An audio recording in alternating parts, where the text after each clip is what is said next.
Most of us probably know Four Winns as a manufacturer of fairly conventional family powerboats, but here at the Cannes Yachting Festival they're showcasing the TH36, and this is their first venture into the world of twin hulls, into the world of powercats.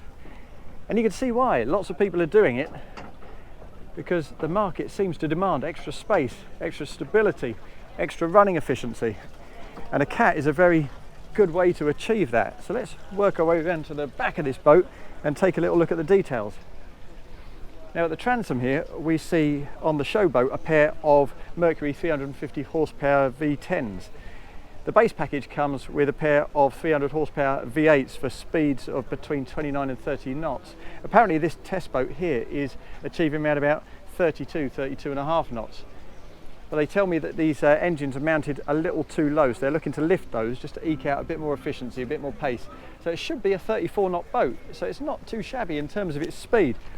In terms of its beam, which is of course a key consideration for any cat, well, this is a 38-foot 5-inch boat, and we've got a beam of 14'7", so about 38% of the overall length. That's not huge by cat standards, but by monohull standards it's very, very generous indeed. So the engines are quite broadly split. We've still got space for little swim platforms outboard of that, and in the centre we have a lovely big platform that basically operates as a passerelle. So we'll step onto there and we'll lift this up, and when we do so you'll see there's a really good big telescopic ladder that'll apparently go down about 70 centimetres below water level, so it's very easy to climb out of there.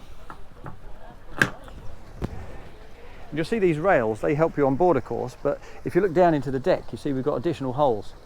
So when you're on board and you want to get underway you can lift these out, replace them in here to block this aft access point, keep everyone nice and secure. And when we're in here you'll see that you really do get the full benefit of that beam, and it's pleasingly symmetrical. We've got an L-shaped seating area on the port side, an identical one on the starboard side. If you come back to the passerelle and look forward, you'll see that that means you've got a completely unbroken walkway all the way up the centre of this boat, all the way to that bow space, which we're going to take a look at in a second. But for now, the clever bit here is the fact that if we look down you'll see that they're on runners, so these two seating sections can both slide into the centre there to create an unbroken U-shape. These tables can then drop down into the space, and I believe, yeah, we've got little legs here that fold down to assist with that, plus lips in the fiberglass mouldings here to keep it nice and secure. So you've got a lovely big single central sunbed. When you do that, of course, you get extra space down either side, so there's a well placed starboard boarding gate there.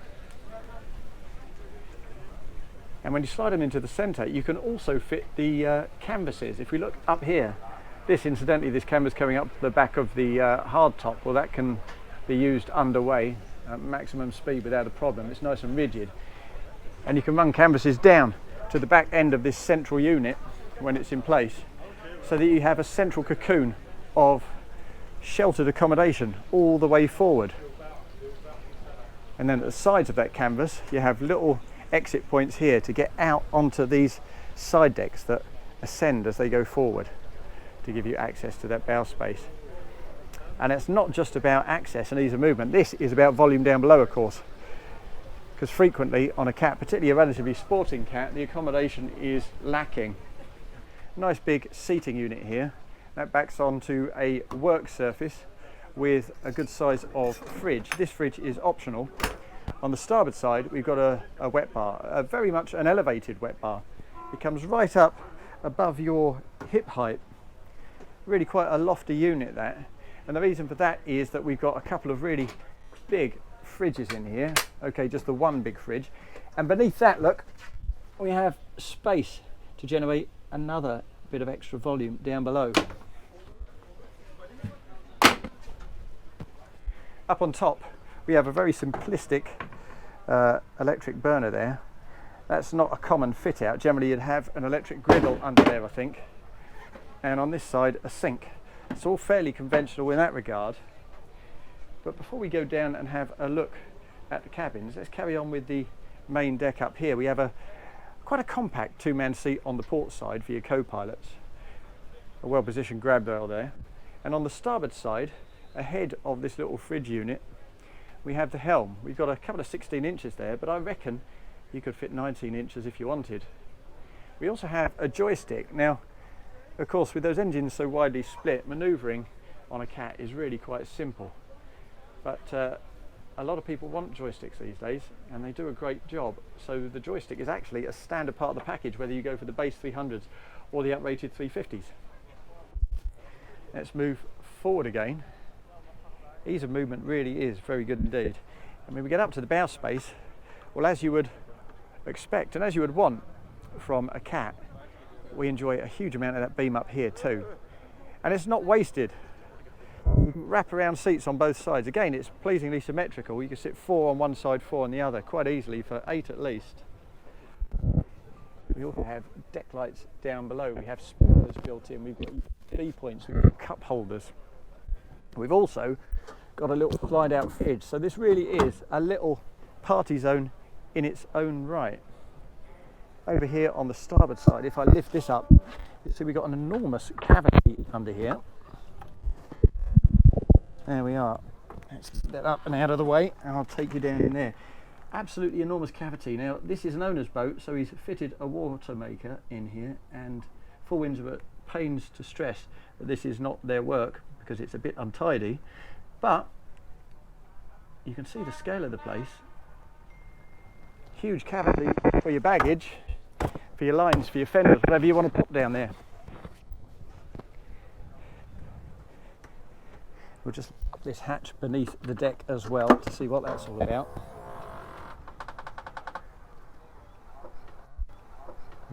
Almost amount as things stand. But while we're thinking about hatches in the deck, let's head aft because there's a little spot on this boat I've forgotten. It's quite important. Just back here, this is going to be the spot for a hatch to get under the deck, because the plan right from day one with this boat was to generate a foil equipped variant. So the mouldings, the brackets inside the hull, they're already in place, ready for the fitting of the hydrofoil, and this is the means by which you're going to be able to get down and bolt that thing into place. So we'll look out for that in the future. For now, that's not quite available. There's a man in the porthole, but that's fine because these are absolutely symmetrical hulls. Let's pop down into the starboard one and take a look at the cabin on this side. As I say, what you see in here will be exactly mirrored on the other side. Now pop down and look aft. Well, for a start, there's a really good generous hull window there with an opening porthole. And you'll see we've got another little opening window at the back end there. That's onto the deck aft. So you can get proper through flow of ventilation. But happily, we also have the air conditioning running today up and down there, so it's beautifully cool. Now, this is pretty good. Headroom is really good for a boat of this kind. I don't feel it's pinched at all. And we've got a good size of bed too. Easy access to it. With reading lights, a couple of small mirrors there and some shelving. Plus decent storage here too. If I open these up, you don't necessarily expect that. And here's your little remote to control your air conditioning, your ambient temperature in here. And forward you find the ensuite heads with a separate shower, which is again not necessarily something I was expecting. Good windows and ventilation again, and a little skylight there as well. And this is a really generous size, this shower. There's a little seating unit there, a little shelf for your gear, plenty of room in there, and all the necessary bits and bobs. Your toilet, your sink, a little cabinet underneath for some storage, and a nice big mirror, which enables us to see what kind of headroom we're working with here. So that's really impressive. Proof that all those slightly elevated mouldings on the upper deck were worthwhile.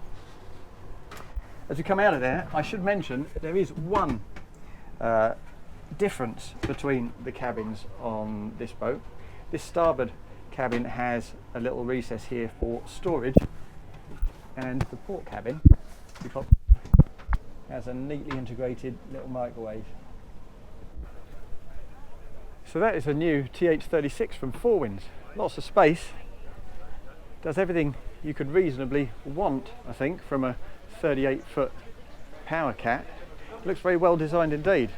You'd expect that from Four Winns. So all that remains is to spin around here and take a look at the price, because of course if you're looking at a 38 or 40 foot monohull, there's a certain expectation of the price level. Generally with powercats, that price goes up significantly. Well, here we're looking at a base price with the 300 horsepower engines, excluding that, of 554,000 euros. And here the boat is displayed, the one we just had a look around, 647,500 euros plus VAT. That might seem like a lot of money for a boat of this length, maybe even for a boat from this manufacturer, but at the same time, that's what people want these days. They want the space, they want the stability, they want the efficiency. And as powercats at this length go, this looks like a pretty good exponent of that craft.